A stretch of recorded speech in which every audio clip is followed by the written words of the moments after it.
cada um no seu íntimo sabe o que é.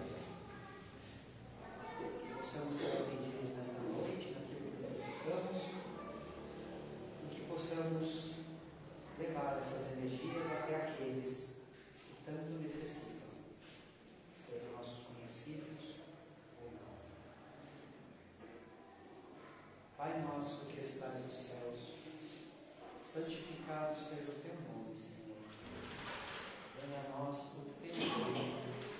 Seja feita a tua vontade, na terra como nos céus. Pão nosso de cada dia dai-nos hoje. Perdoa, Pai, as nossas ofensas, assim como vamos aprendendo a perdoar os nossos ofensores.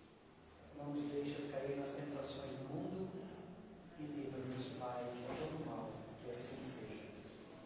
E assim sempre pedimos permissão para os trabalhos da noite de hoje, recebendo o nosso irmão Cleiton. A tribuna é sua, que teu anjo permite fazer bem aqui. Uma boa noite a todos. Trazemos um abraço fraterno do Núcleo Espírita Fé e Caridade, na Palhoça.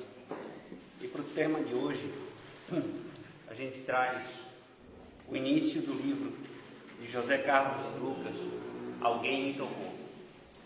Não vamos fazer uma síntese do livro, porque ele é bastante extenso e levaria mais de 1 hora para a gente explanar. Então a gente vai resumi-lo nos capítulos iniciais. Começando no Evangelho de Lucas, capítulo 40. Quando Jesus voltou, uma multidão o recebeu com alegria, pois todos os esperavam. Então, um homem chamado Jairo, dirigente da sinagoga, veio, prostrou-se aos pés de Jesus, implorando-lhe que fosse à sua casa, porque sua única filha, que cerca de 12 anos estava à morte. Estando Jesus a caminho da multidão, o comprimiu. Jesus estava a caminho para ajudar a filha de Lázaro. Neste caminho até a sinagoga, havia uma multidão bastante grande que o empurrava, que o apertava, e continua dizendo: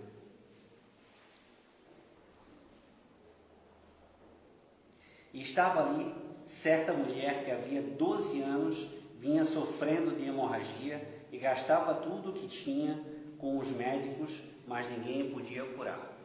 A gente pode pegar 2 passagens, que aconteceu em Lucas, que Jesus estava a caminho para curar a filha dele, de Jó, e nesse caminho tinha a mulher que sangrava.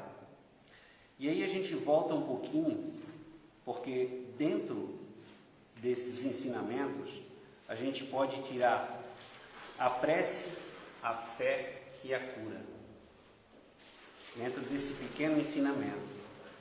Então, segundo o Evangelho, segundo o Espiritismo, a prece é o orvalho divino que aplaca o calor expressivo das paixões. Filha primogênita da fé, ela nos encaminha para a senda que nos conduz a Deus.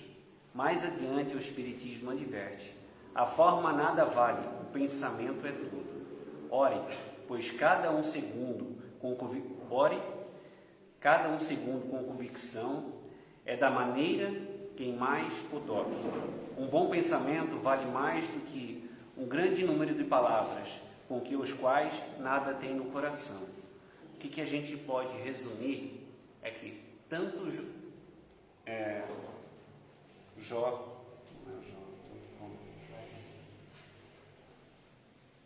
Jairo, tanto como Jairo, como a mulher que sangrava, todos os dois tinham muita fé, pois eles acreditavam que Jesus podia realmente curar uma filha dele e outro o problema que eles tinham, Então, eles tiveram fé e foram até Jesus. Eles oravam, a prece. E aí, a prece, é a filha primogênita da fé. A fé é o que curou eles, né? O que levou eles até Jesus para buscar a cura, uma da fé e outra do que estava acontecendo com ela. E como podemos conceituar fé? O vocábulo fé tem várias acepções. No sentido comum, significa a confiança do indivíduo em si mesmo, pois os que disso são dotados são capazes de realizações que pareciam impossíveis àquele que de si duvidam. Dá-se igualmente o nome de fé, crenças nos dogmas dessas ou daquelas religiões, casos em que receba adjetivos específicos: fé cristã, fé judaica, fé católica, fé espírita, entre outras elas. Jesus de Nazaré deixou-nos alguns ensinamentos acerca da fé e suas importâncias. Então, nessas duas passagens, a gente pode deixar ver que é muito claro a fé dessas duas pessoas em buscar Jesus para se curar ou curar alguém. Ou seja, não precisamos estar lá na época de Jesus para buscar Ele, para nos melhorarmos e evoluirmos, nos curarmos de alguma enfermidade. Porque o que é a enfermidade, né, que nos acontece, principalmente na visão espírita? A gente entende que toda doença que nos causa é um chamamento para nos melhorarmos de alguma coisa que está acontecendo em nossa vida, que estamos agindo de forma equivocada e devemos mudar aquilo. Nada mais é do que algo que estamos fazendo de errado. Qual é o sentimento que nós estamos carregando dentro de nós? O que nós estamos fazendo para que angariamos aquela doença ou aquela enfermidade que estamos passando? Então, na doutrina espírita, a gente entende, estuda, que é um chamamento de atenção para que a gente precisa mudar algum ponto em nossa vida, algum sentimento, alguma emoção que estamos carregando, alguma mágoa, alguma culpa, algum acontecimento que aconteceu nessa ou em outras existências. E aí a gente carrega aquele sentimento até aquilo desembocar no nosso corpo, em algum ponto menos favorecido, ou seja, o ponto mais fraco que temos, aquele sentimento vai adoecer. Então tem muitas pessoas que têm problema de coração, problema de fígado, problema de rim, ou seja, o meu corpo, o meu organismo, ele é mais sensível em algum dos órgãos, e esse sentimento vai ocasionar essa doença em algum desses órgãos que eu tenho mais fragilidade. Então o objetivo é sempre nos chamar a atenção sobre o que estamos fazendo, o que estamos cultivando na nossa vida. Estamos buscando a reforma íntima? Estamos tentando nos melhorar? Porque estamos no mundo de provas e expiações. Viemos a esse planeta com o único objetivo de nos melhorarmos, de evoluirmos, sendo um passo de cada vez. E isso faz parte dessa evolução. Buscar o que precisamos. O que eu preciso melhorar na minha vida? O que eu ainda preciso melhorar? Porque somos quase 8 bilhões de pessoas no planeta e cada um buscando um caminho diferente. Porque o que para mim é difícil, para outro já foi superado. O que para outro é difícil, talvez eu já tenha superado. Então, são cada um buscando o seu caminho. Não existe uma fórmula mágica, porque não existe um caminho único. Cada um tem um caminho a ser seguido, E em conjunto a gente aprende um com os outros. E a prova principal é na família, Que é o ponto que mais tem atrito, que mais existe variações de sentimentos devido aos confrontos dessa existência ou de outras existências. Mas, voltando ao assunto, dando continuidade aqui, estava ali certa mulher que havia 12 anos vinha sofrendo de hemorragia e gastava tudo que tinha com os médicos, mas ninguém podia curá-la. Ela, chegando por trás dele, tocou-se na borda do seu manto. E imediatamente cessou sua hemorragia. Então Jesus perguntou: quem tocou em mim? Como todos negavam, Pedro disse: mestre, a multidão se aglomera, te comprime. Mas Jesus novamente pergunta: alguém tocou em mim, e de mim saiu virtudes, energia, poder. Há uma série de adjetivos que a gente pode dar nessa tradução. Trazendo para a doutrina espírita e buscando o que José Carlos de Lucas trouxe no seu livro, fluido vital, né? Ela teve um choque de fluido vital emanado por Jesus e automaticamente todo o fluxo de sangue dela cessou. Temos que lembrar que naquele período toda mulher que tinha um fluxo menstrual, né, naquele período ela era impura, ou seja, ela não poderia tocar ninguém. Qualquer um que tivesse qualquer doença grave, né, era tido como alguém que não poderia ficar na sociedade, porque eles não entendiam o que aquela doença causava. Então ele era separado para que não passasse a doença aos outros. Esse era o pensamento que se tinha na época. Então ela, como tinha um fluxo constante, ela estava há 12 anos buscando médicos e não conseguia cessar o que acontecia com ela, né? Então, nessa busca incessante, ela era considerada impura. Então ela não poderia tocar em ninguém.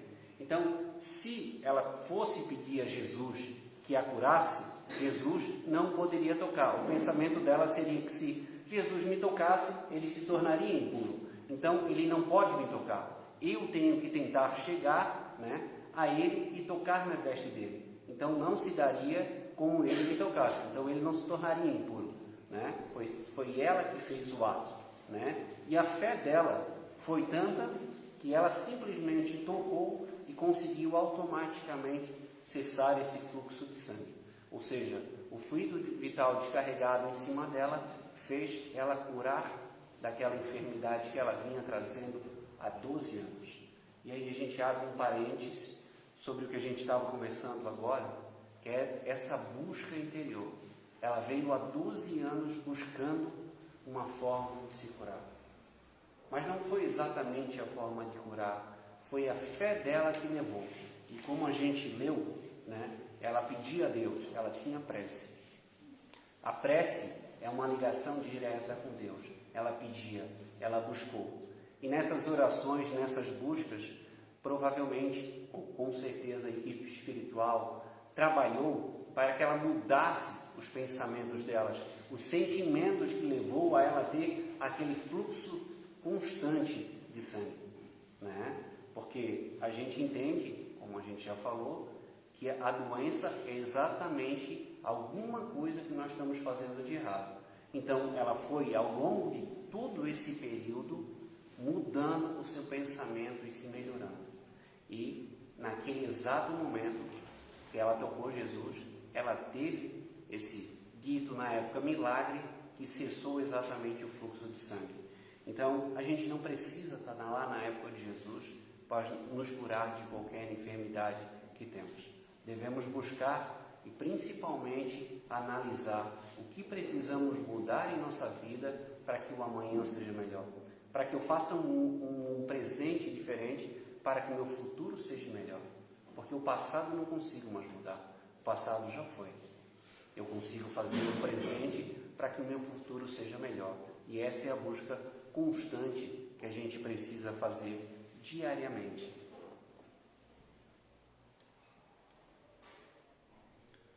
Seguindo, enquanto Jesus ainda falava, chegou alguém da casa de Jairo. Enquanto Jesus ainda estava falando com a mulher, chegou alguém da casa de Jairo, o dirigente da sinagoga, e disse: sua filha morreu, não incomodais mais o mestre.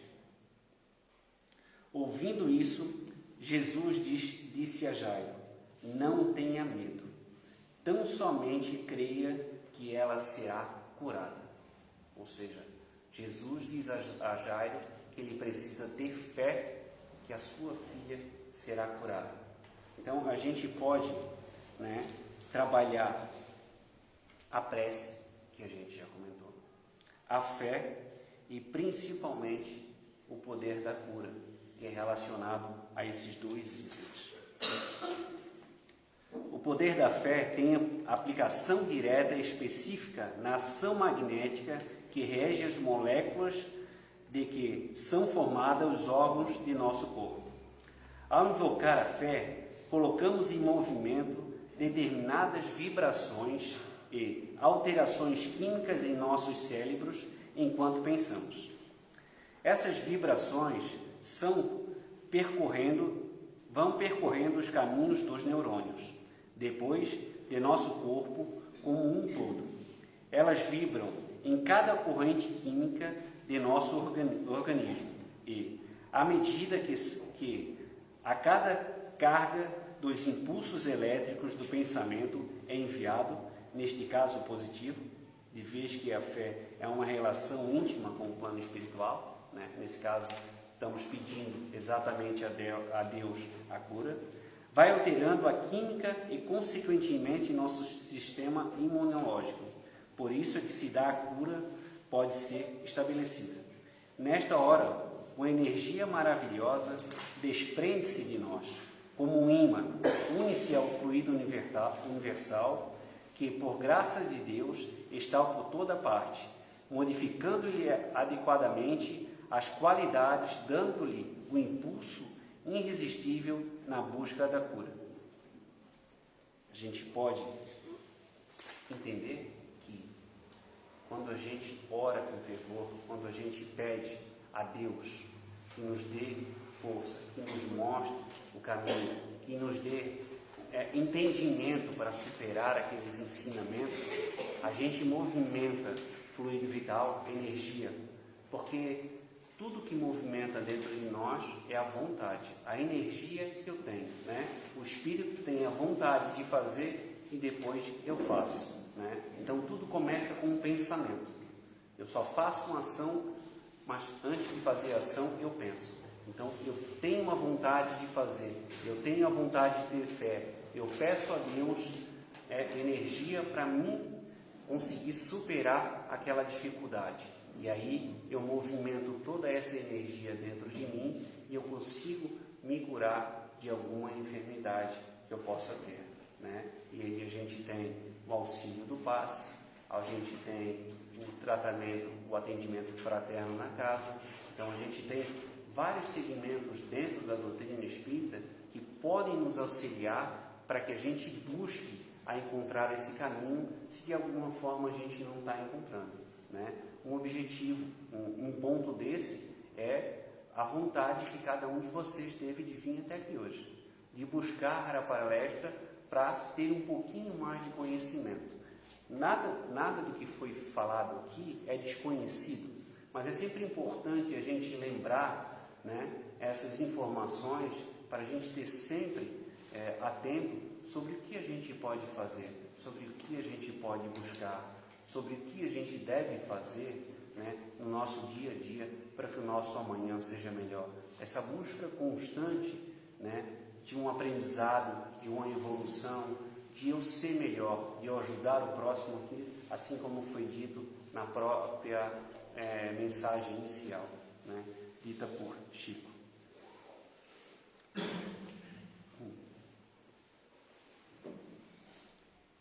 E aí nós temos uma outra passagem também, que é muito interessante, que relata exatamente o que a gente falou sobre fé, sobre cura. Quando Jesus entrou em Cafarnaum, um centurião se dirigiu a ele, pedindo-lhe ajuda. Ele disse: Senhor, o meu servo está em casa paralítico, e terrível sofrimento. Jesus lhe disse: Eu irei curá-lo. O centurião respondeu: Senhor, não mereço receber-te debaixo de meu teto. Basta que diga uma palavra e meu servo será curado. pois eu também sou homem sujeito à autoridade, e com um soldado sobre meu comando, digo a ele, vá, e ele vai. A outro, venha, e ele vem. Digo ao meu servo, faça isso, e ele o faz. Ao ouvir isso, Jesus admirou-se, disse aos que seguiam, em verdade vos lhe digo, que nem mesmo em Israel encontrei um homem com tamanha fé.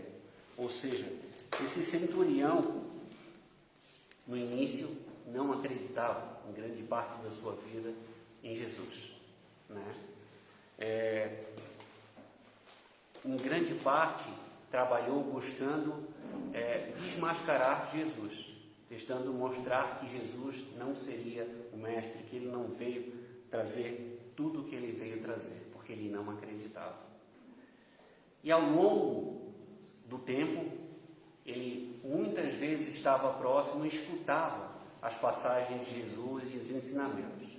E aquilo foi modificando ele, foi fazendo ele pensar diferente. E quando ele passou por uma situação emocionalmente bastante dolorosa para ele, que mexeu muito emocionalmente com ele, que foi a doença do servo dele, ele pensou que Jesus realmente poderia ajudá-lo, Só que ele, achando uma pessoa impura, ele diz que Jesus não poderia entrar na casa dele, porque ele não era uma pessoa pura para que Jesus pudesse entrar em sua casa. Então Jesus diz que, então ele relata para Jesus que apenas ele dizendo, porque a fé dele era tamanha que ele acreditava que apenas Jesus dizendo que ele poderia ser curado, mesmo à distância, ele poderia ser curado. Então Jesus relata todos os 12 apóstolos que estavam junto com ele, que tamanha era a fé daquela pessoa, que ele não tinha encontrado ninguém em Israel com tamanha fé. Alguém que não acreditava e ao longo de pouco tempo teve tamanha fé para acreditar que Jesus não precisava estar presente da pessoa para curar ele. Ele poderia curar à distância. Então a gente pode ver o tamanho da fé que essa pessoa pode ter, E aí a gente volta naquela outra passagem de Jesus, que se eu tivesse fé do tamanho de um grão de mostarda, eu diria a essa montanha, saia daqui e vá para lá. Grão de mostarda é uma das menores sementes que existe. E depois de grande, dá uma das maiores árvores que a gente pode ver. Então a gente vê nas pequenas coisas a grandiosidade de Deus. Uma semente minúscula gera uma árvore gigantesca. Então, se a gente tivesse fé do tamanho de um grão de mostarda, a gente poderia curar qualquer enfermidade que ainda temos. E esse é a busca que a gente vem, através dos tempos, buscando e tentando nos melhorar.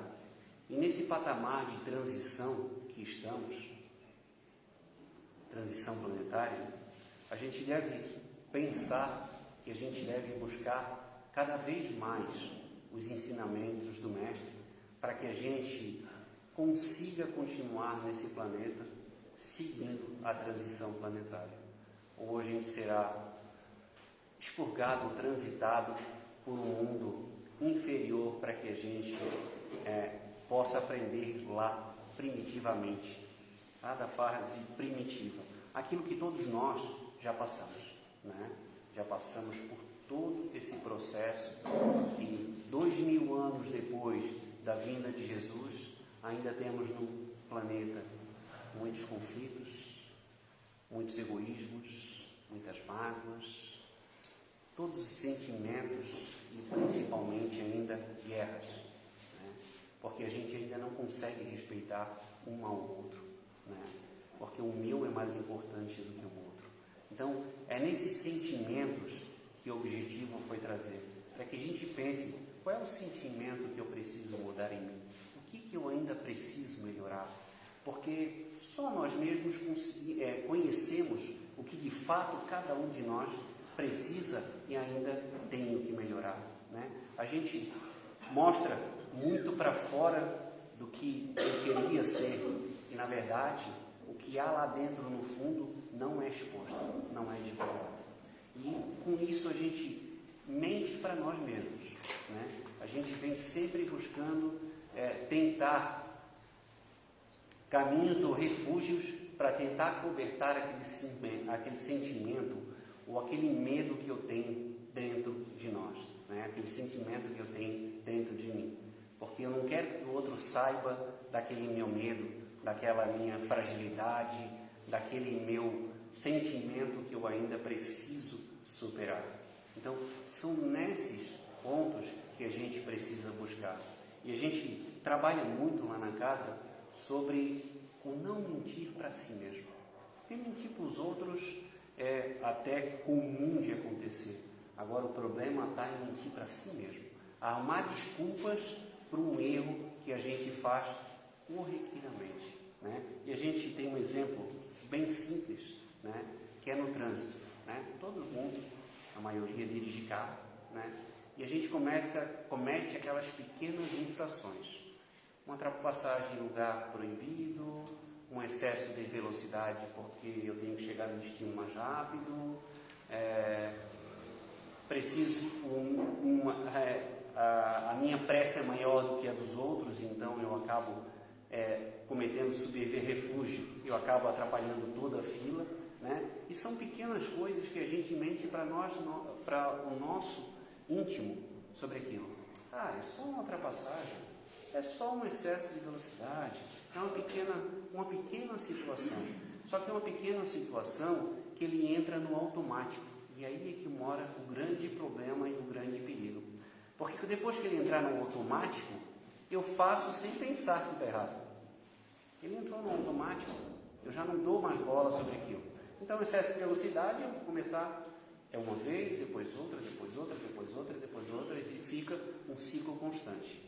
Uma ultrapassagem em lugar proibido, eu fiz a primeira vez, a segunda, depois isso fica constante. Ou seja, isso é uma mentira para nós mesmos e ele entra no automático. E esse automático fica automaticamente. Isso não é pequena coisa, mas a gente pode levar esse pequeno ponto a tantas outras que a gente faz. E a gente, às vezes, não percebe, porque está no automático, né? Não dou mais bom dia para as pessoas, não tem. Então, assim, eu não quero relatar o que a gente pode ter. Eu queria realmente deixar isso no ar para que a gente pensasse o que cada um pode melhorar, o que cada um está fazendo no automático, que nesse momento seja a hora de dar aquele estralo e dizer, poxa, eu acho que eu preciso melhorar aqui, eu acho que eu preciso melhorar ali, eu acho que eu preciso melhorar naquela outra situação. Então, cada um de nós, com certeza, tem uma situação indiferente para mudar, né? E o objetivo nada mais é do que trazer essa reflexão para que a gente possa analisar e ver o que eu posso fazer hoje, ou o que eu vou fazer hoje para parar, né, esse automático, né?